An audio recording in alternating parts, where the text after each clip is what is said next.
What it do, folks? Back for another one on Fan to Fan Talk, and it's that Bronx connection for real, for real. Here with my guy, MP Smooth. Hold on, y'all. His camera knocked out real quick. Somebody's calling me, man. They're trying to play 2K, man. Somebody's hitting me up. He said he you better be nice on 2K though, bro. I'm nice. I've always been nice. What system you on? Xbox.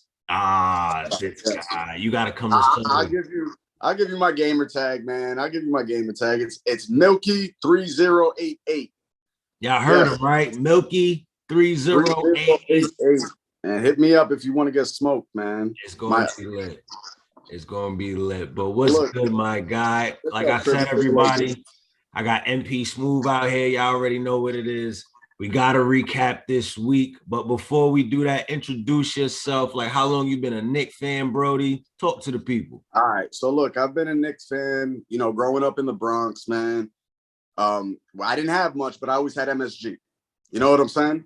So, when Stephon Marbury got traded to the Knicks, that was like my first year really watching. I'm 31 years old, man. And that year we got Tim Thomas. Tim Thomas is one of my favorite players, man. For the simple fact, that year he kind of led us to the playoffs, and he was the only one dropping buckets on New Jersey when we got swept in the first round.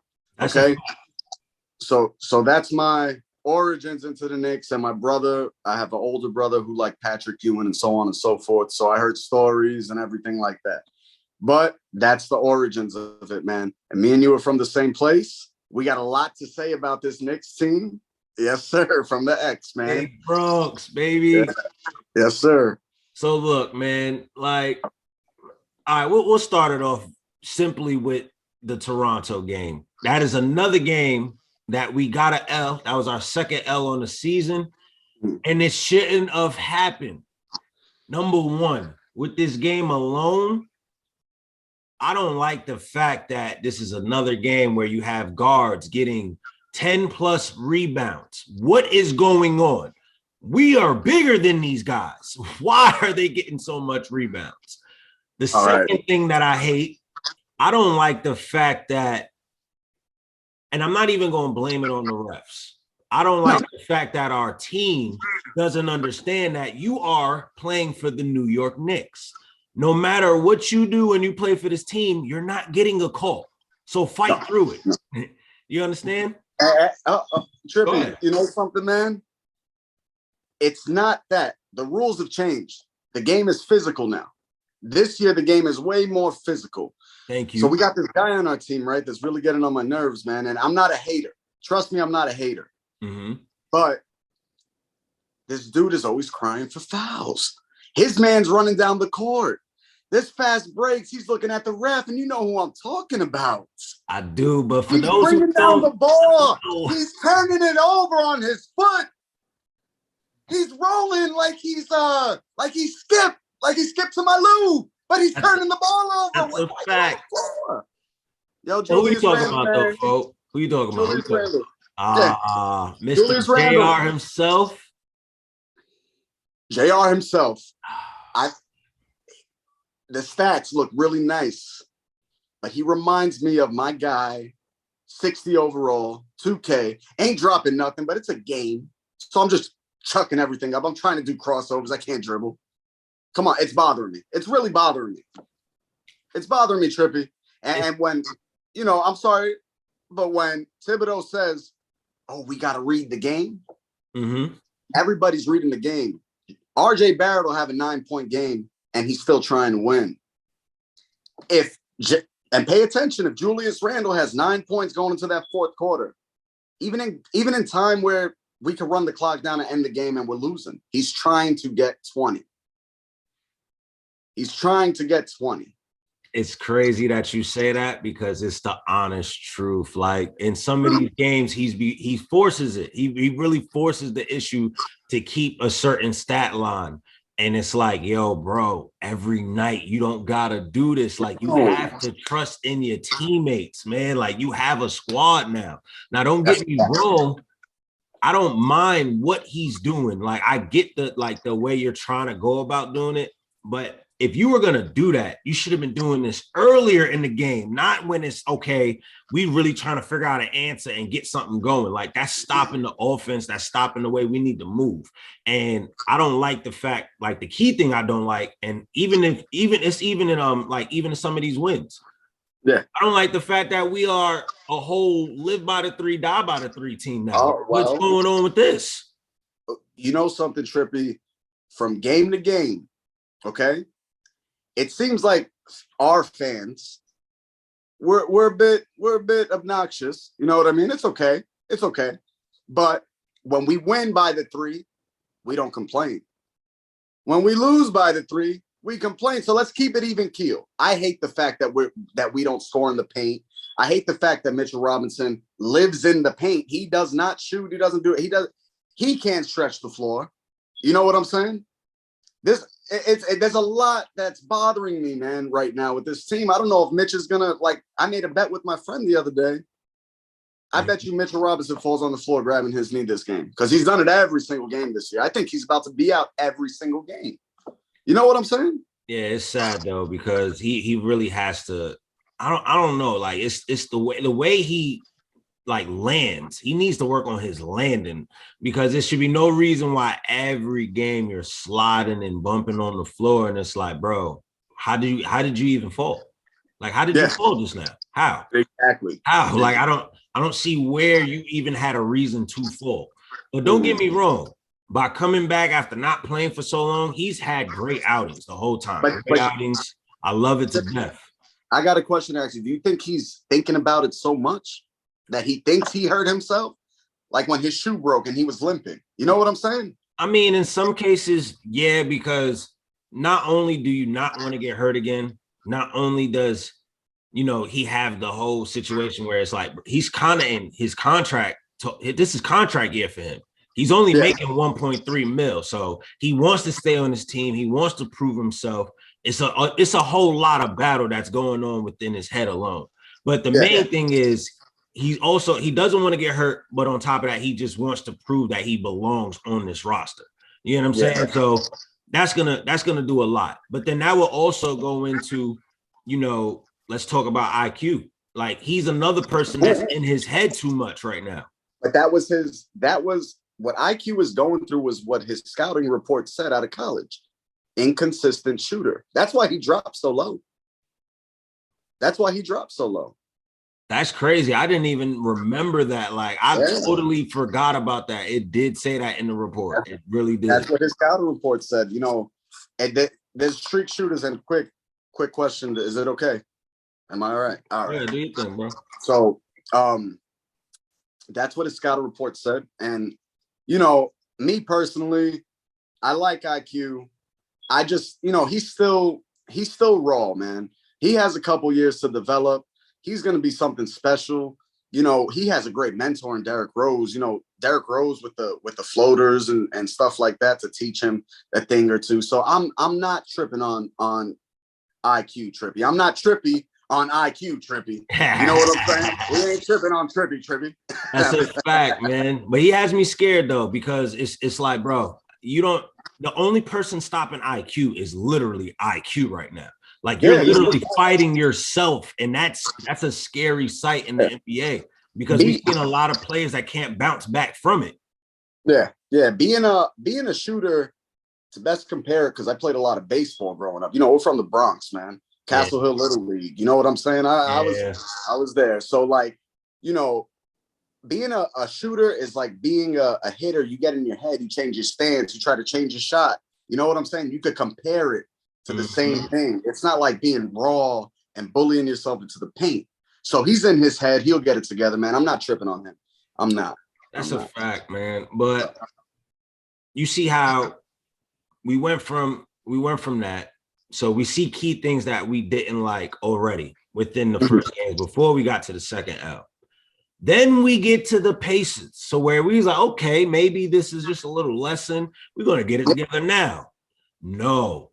This time we let Miles Turner get a career high in 3-point field goals made. And me personally, I just feel like that was Turner trying to try out low key. He was trying out. He was trying out for us, low key. Look at what I can do. Look at what I can do, y'all. Look at me. Look, it's easy to hit. It's easy to it's easy to hit it when your center isn't playing on the perimeter. Now, when Mitchell Robinson was skinny, nobody's pointing these things out, and we need to point this out, Trippy. We have to point this out. When Mitchell Robinson lost some weight, he was blocking that three when he was playing defense in the post. You remember that? Definitely. He's gained weight. He doesn't have that same ability. So he needs to learn how to play some perimeter defense. You know what I mean? Function with Randall coming down low and covering the paint, a big body and stuff like that. But that's why Miles Turner was killing us. That's why Miles Turner. I feel like everybody wants to say, oh, it's his conditioning. And I don't think it's the fact that it's conditioning. I think it's the fact that he hasn't played the game so long at that high of a speed. He's literally showing you, especially if you look at one replay where I guess Sabonis is like setting a pick and then dishing it back out to Miles Turner. And then you literally watch Mitch, Miles set his feet, square up, shoot it, and all that before he goes running at him. So I'm looking at Mitch like, okay, is it the fact that you slowed down, or is it the fact that you forgot how to really execute switching back off of a pick and roll? I think that's what it is. Like, I think he totally forgot how to really okay, I'm coming out too far. But then it's like, bro, you did that like all game. Like, why you ain't been step up? You got time. Step up. But when we watch today's game, you're going to notice one thing from Mitchell Robinson. I don't see him playing perimeter defense at all. I don't see it. Not like I see it's like, I don't see him playing perimeter defense at all. So with me, it's like that's an easy play to run when you don't respect the shooter, or if the defender is just so worried about the paint, which Tibbs is teaching his team. You know what I mean? Mitchell Robinson really has it straight from his game. You know what I mean? A lot of putbacks, a lot of the stuff he was doing, he's been doing, but he lost. He gained something, and you can't bully him no more down low. But he lost that quickness he had. But he lost that quickness to get out to the perimeter and block those threes and to keep them honest out there. You know what I mean? But my next question to you is, though, right? Because I'm not just going to put all the blame on Mitch, man. I'm not. Because we still ended up coming back at a point, right? Yeah. What is another key thing in this Indiana game that you saw that just took you beyond belief and was like, why are we doing this? I think we're trying to change our game, the way we played, because now we have a slew of shooters. I was trying to figure out why Julius Randle kept bringing the ball up court. That's one, why he's our primary ball handler, especially since we've gotten point guards that can bring the ball up court. It's not Alfred Payton. Kemba Walker's he's a shooter at heart, so he brings the ball up, he'll dribble a bit and shoot. You know what I mean? But it was just mainly, why are we living at the three, and why is Julius Randle bringing the ball up? Because he has no handles. He does not have no handles, man. Kemba Walker's from where we're from. That's a fact. We all got handles. We pride ourselves on it. We all got it, but we can't shoot. I can't fucking shoot. Oh, sorry, bro. I can't shoot. Sometimes it's the truth, man. Sometimes it's the truth, man. But I agree with you. What was yours, Trippy? I agree with you on that, because it's like I don't mind Randall bringing up the ball, right? That's me. I don't mind it, but it's like, okay, you don't need to be doing this all the time, because think about how you could have sat there, let your guards bring it up. You could have just sat there and at least gotten position in the post. It's like, what's up with these big men today, where it's like, bro, you could dominate. Why do I have to wait until you want to sit here and come out and call for the ball up here when you could already have been in that position by the time I came up to at least the top? Then you could have shot out to the perimeter to either get set again, catch them off, and then shoot back. Like, it's different options. All you had to do is set up first. Or pick and pops, man. Have a fluent. I don't know if anybody notices this or whatever, but I've noticed that we kind of look stagnant on offense, even last year into this year. It just looks like we're trying to figure it out while the play's going on, and I don't know if that's Thibodeau, where he doesn't have a whole set of plays, or you know what I'm saying, on offense or what, but I've noticed this even last year, that was our issue, man. We get up court. It was the same thing all the time. You know what I mean? ISO Randall, ISO his little step back in the post, that little 15-foot jumper. And that was it. It's like, what is our offense? What is our offense? Honestly, if you really been looking at our offense the same way I'm looking at it, I'm trying to figure out the same thing. It's like it's a whole bunch of dribble passes, kick out, find the open three. Mm-hmm. And all the playing, to me, it seems very seldom do we see off the ball screens and people coming around. You know what I'm saying? Very seldom do we see that. We had to play Taj Gibson, Mitchell Robinson setting up the screen. That's so easy to read when you don't have two shooters, because Mitchell Robinson is going to go in for the roll. Taj Gibson's going to go out for the pop. And then it's up to, you know what I'm saying? So it's easy to read. I could sit back on that. It doesn't fool me. You need two shooters to do some shit like that. You get what I'm saying? Fact, man. That's a fact. Like, I don't know. And honestly, I think it's a combination. It's like this would be the 10th game of the season. So I feel like Tom is really just trying to Tom's trying to let the guys figure out what works best for them. And I think after that, he's going to end up developing certain plays for them as they go. Because if you look at it, and this would, go into one of my favorite parts of this segment, because I'm so happy for this young man. He's only 21 and cooking right now, like an all-star. You feel me?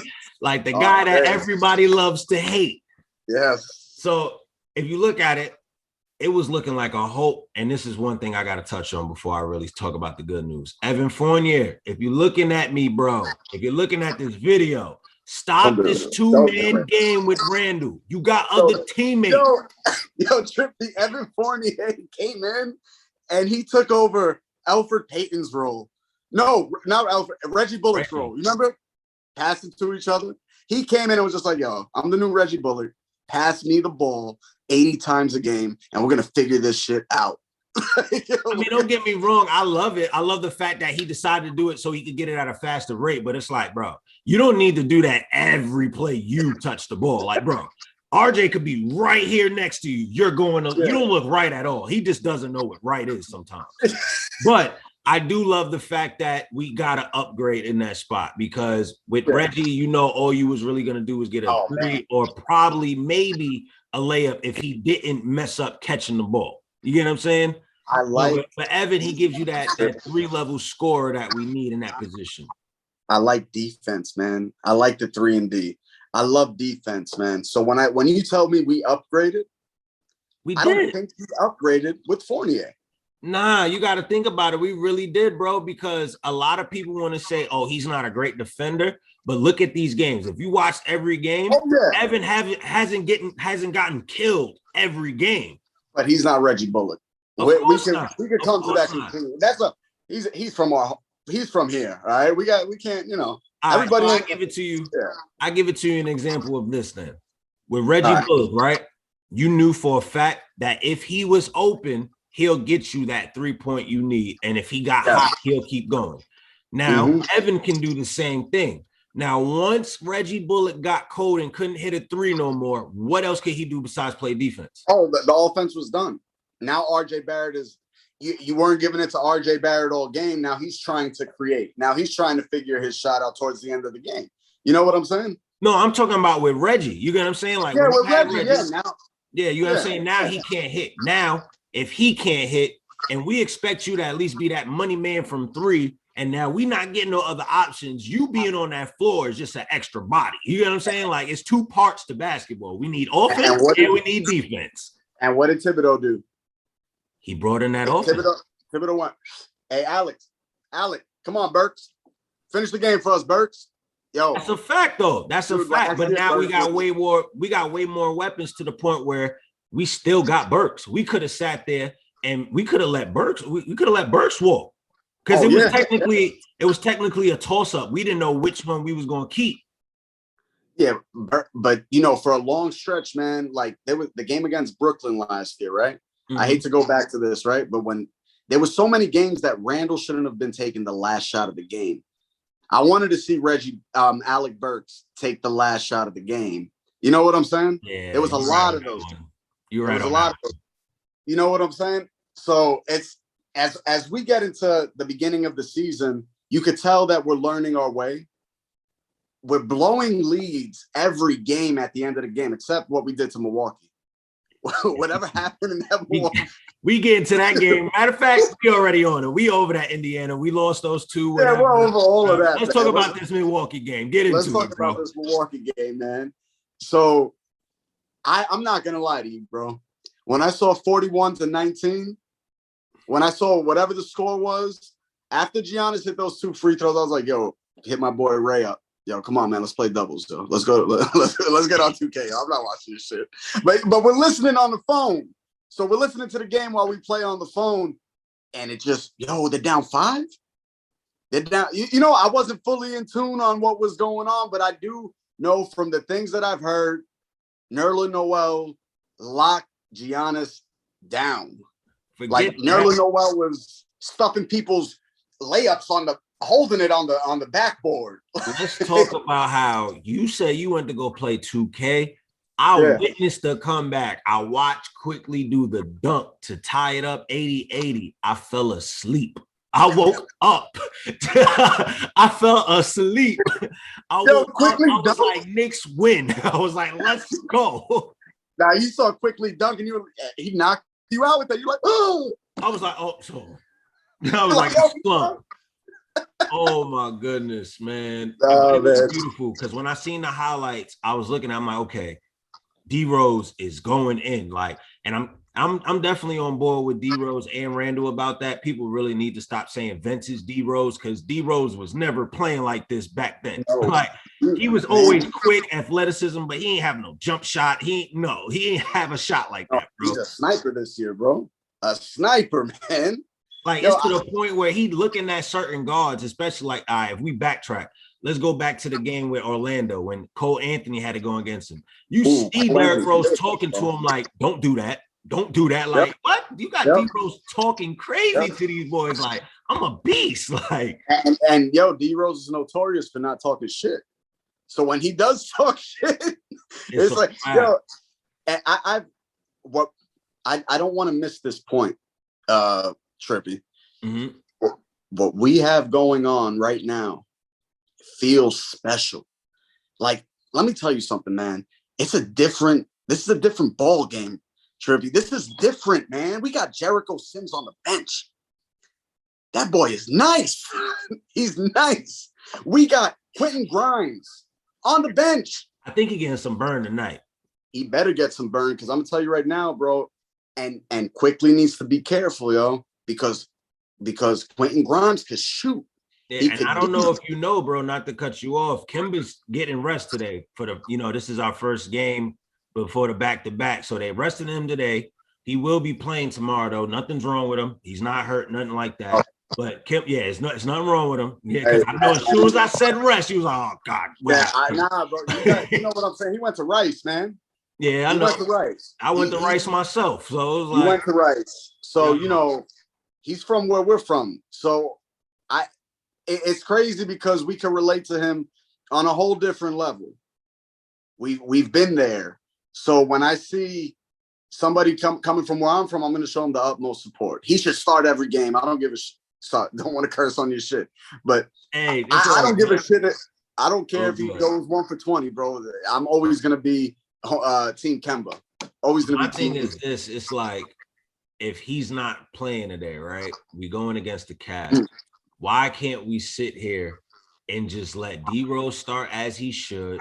Just let IQ play that backcourt. If you're going to do that, play the one. Let's just see it. Let me either see a backcourt of IQ and Grimes with a mixture of maybe IQ and McBride splitting that backup minutes. You know what I'm saying? Like, come on. This is the game I need to see it. I'm going to tell you why. Okay.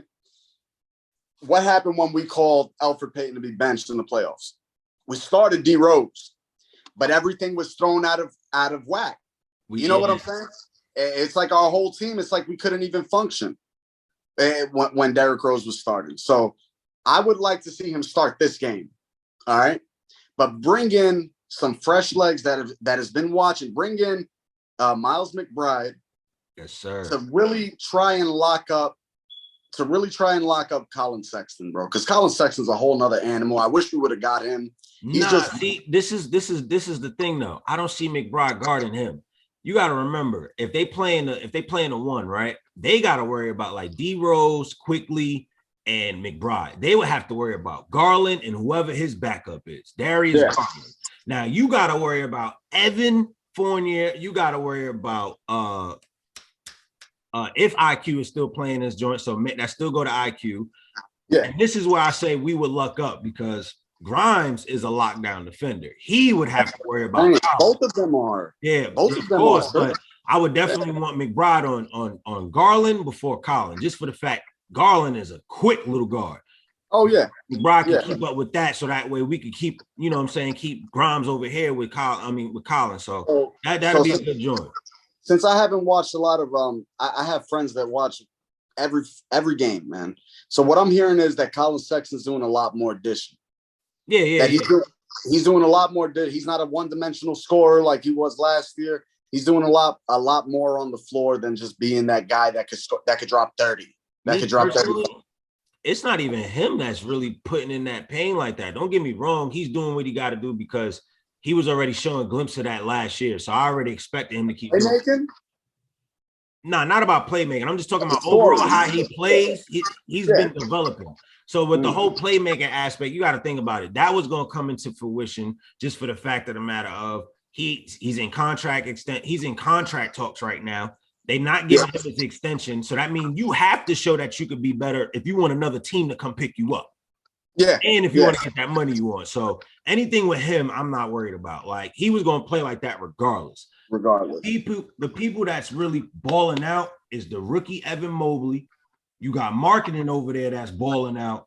Darius Garland is balling out, and Okoro. But I think Okoro and I think marketing are both out right now. I don't think they're playing. And Kevin Love, he's always been a problem, yo. He's always been a problem. Like he's always been a pain in our ass, man. So it was like, you know, when they had Drummond, I was more worried about what those big men were going to do to Mitchell Robinson when he was lanky and skinny. You know what I'm saying? I'm not really. I feel like if your team doesn't have a shooter, a center that's a shooter, you know what I'm saying? I forgot. This is the battle between Mitch and Jarrett Allen. I forgot Jarrett Allen was over there. Jarrett Allen's out there too, man. So now we're going to see, and hold up, all you Knicks fans talking all that smack.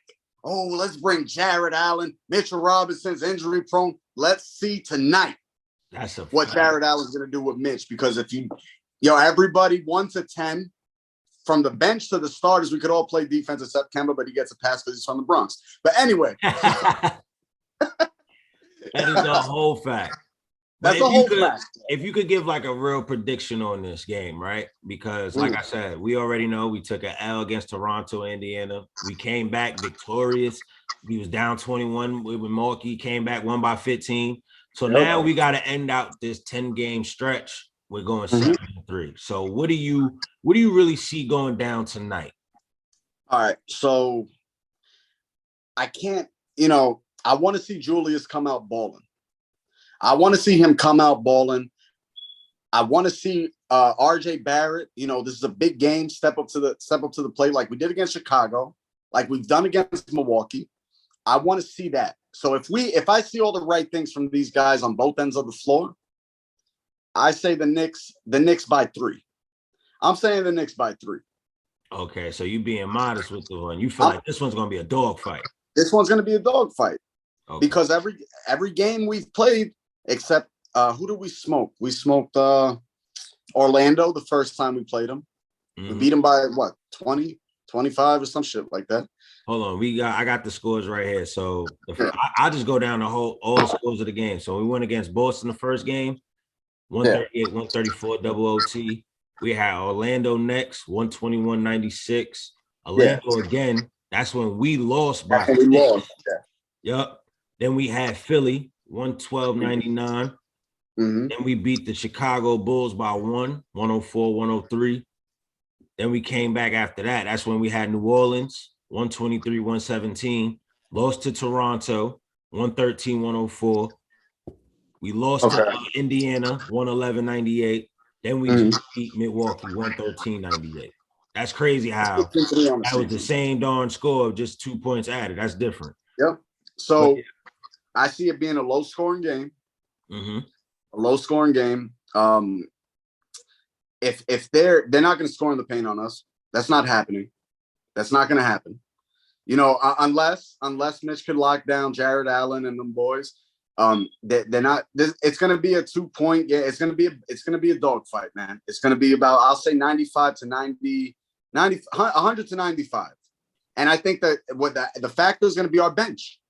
Yeah, not a lot of teams could deal with our bench. I was just about to say that, but me personally, I feel like it's going to be an all-out wing battle. Like this game is going to be the battle of the wings, for real, for real. Okay. At first, I was thinking point guard wise, but then when I'm looking at certain matchups, I'm like, okay, Kemba's out, so that means if Darius Garland got to worry about D Rose, D Rose should just be killing him.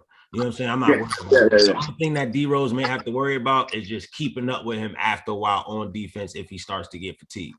You know what I'm saying? So I'm not worried about that. Now, when I look from Colin on, meaning Colin in the small forward, that's when I'm like, all right, now we getting into the wings. Like a lot of people will be like, oh, Colin is guard. He's the 2. That's a guard spot. What are you talking about? I'm like, all right, you got to look at how Colin plays. He gets off the way he gets off because he moves in transitions that a wing would normally be moving in. Certain sets that he's hitting, certain plays they run from, you normally run that for a wing. You know what I'm saying? Yeah. So that's why I'm saying the wing play. So like RJ Barrett, Alex Burks especially, they got turned up. You're in tune with this team and how they play. Okay, because I'm stumped. I'm stumped on this team. I all I know is we have a deep bench, and if our shooting's on, nobody in the NBA is beating us. I'm saying that right now, man. If everybody's clicking on all cylinders and we're hitting our threes and we're scoring and we're shooting a high clip, nobody's beating us. That's a fact. Nobody. But if this team is a high-powered wing offense and so on and so forth, then we'll see. Don't forget, we got RJ Barrett. You know what I'm saying? He's going for defense. He wants to go for defensive player of the year. And it's not even about them. It's not even about them being high-powered. It's about the fact of if you look at the teams that we're losing to, we like to sleep on the teams we think we should automatically beat. And I'm telling everybody in the world, everybody's watching this. If we sleep, they are going to smack us. Like, and I'm not going to do that again. I refuse to watch another game like that this season. I better not ever go back to sleep, see that we tied a game. I'm like, knocked out. No, like I said, man, I quickly banged it on you, bro. And you were just like, Yeah, I'm like, we're gonna work. You were dreaming already. You're like, yo, quickly don't dunk, man. I'm going, nah. Yeah, I thought I was bugging. I'm like, yo, he dunked, man. We gotta be down to like 10. Like, why is he dunking? Like I didn't understand it. I did the same thing if I saw Mitch hit a 3. I'd be like, nah. So before we get up out of here, right? With this game tonight, we play at 6, as we all know. Who you giving the game ball to? Because of course we gonna win, Knicks all day. Who do you think is gonna really put on the performance of the night? Who you giving the game ball?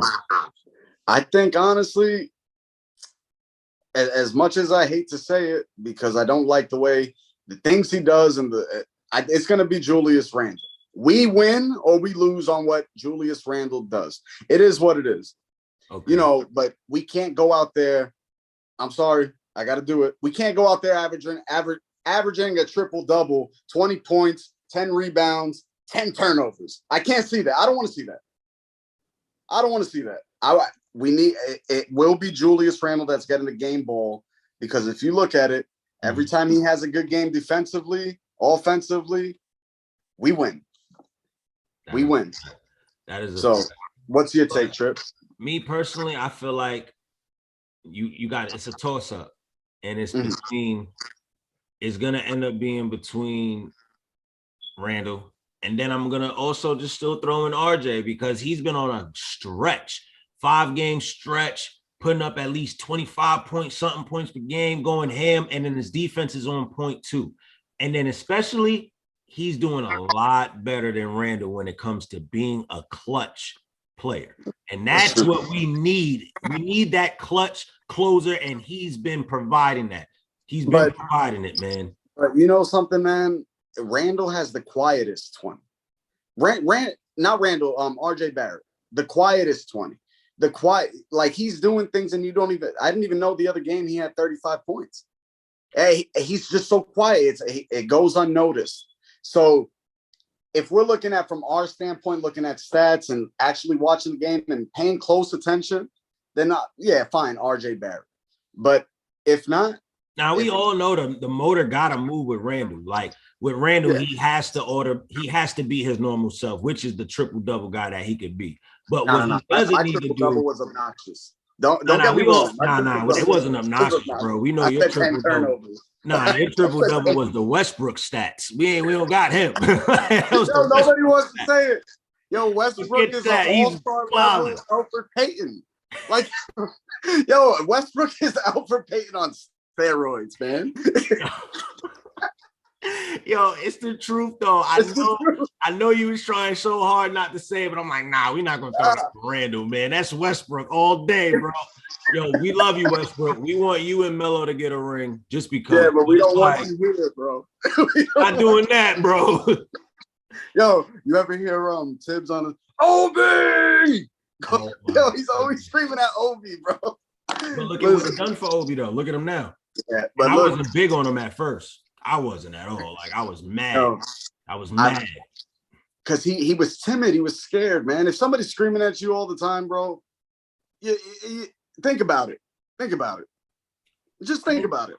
But then I looked at him like, yo, bro, are you sure you from New York, like you say? Because all my coaches screamed at me. Like, snuffle? Oh, I'm a snuff you. Yeah, some Latrell Sprewell shit. Screaming me again like that, bro. Nah, yo, he's from New York, but he's from like towards Oneonta. He ain't from. When they said that, I said, bro, I think he's from Brooklyn, bro. Yeah, his pops is from Brooklyn. His pops. I know that. You know what I'm saying? Yeah. NBA street legend. You feel me? But it's like, nah, man, nah, bro. Nah, bro. Like that, you should be able to take the screaming, man. Like, nah, I ain't trying to hear that. Look, I like what I'm seeing from Obi too, man. He's coming out of his shell. Trippy, thank you for inviting me onto your show. Thank you, man. I appreciate it. Yo, I've had a lot anytime. Absolutely, man. You hit me up. You want some obnoxious North Carolina? You know, let me give a shout out to where I'm from, Henderson. You know, the Bronx. How far is that from Greenville? Shit, I've never put it in GPS, bro. I've heard of it though. I definitely heard of it, but that's what's up though. Look at that, folks. We both from the Bronx, and we both from there. Not even far. It. Story Avenue to Havemeyer and Haviland. You know, up until I was 13. Straight shot. But hey, you know something? We all are part of Knicks Nation. Knicks Nation is the best nation, the best place to be from, the best fans in the world. We know shit about our team. You can't tell us nothing. I even went on that Hawks fan TV. I went on there and left a comment. I was like, yo, y'all biters. Yo, the guy that owns the show hit me up like, yo, why do you say that? Yo, for real, man. But look, anyway, man, Trippy, thank you for having me, man. Nah, you should have seen it like this though. Like, bro, of course, you always welcome. Don't worry about it, bro. Like, you see how you say you went off on them? I had to go off on somebody with this Pistons chat because I was being honest. I was like, yo, if K don't get it together his first 10 games, you as Detroit fans and your team, y'all gonna give up on them because y'all do that to every player y'all got. And they getting mad. I'm like, bro, I'm telling y'all facts. I should have just picked Jalen Green. Like, y'all tripping, bro. Like, y'all that's your fault. But you see that those fans ain't us. Those fans aren't us. We don't give. Yo, RJ Barrett have a bad game. Yo, there was people. Oh, trade him. Like, yo, the dude was 19 at the time, bro. Like, rookie season. Oh, another dud. So, yo, Barrett's game is sloppy. It's ugly sometimes, man. But he does provide for our team, man. So, you know, a big boost. Yeah, absolutely, man. But let's sign off, Trippy. Let me get back to doing what I was doing. Yo, you ready now? Throw it up for the X. My guy, M.P Smooth, thank you for pulling up. Y'all know how we do. Your guy, Dope the Phenom, a.k.a. Trippy OG, whichever you prefer. Another one on Fan to Fan Talk. Yo, we see y'all next week. I might just have you pull up with my homegirl, Miss Pamela. You feel me? I might have both of y'all pull up. We gotta turn up one time. Let's turn up, man. Let's turn up, Trippy.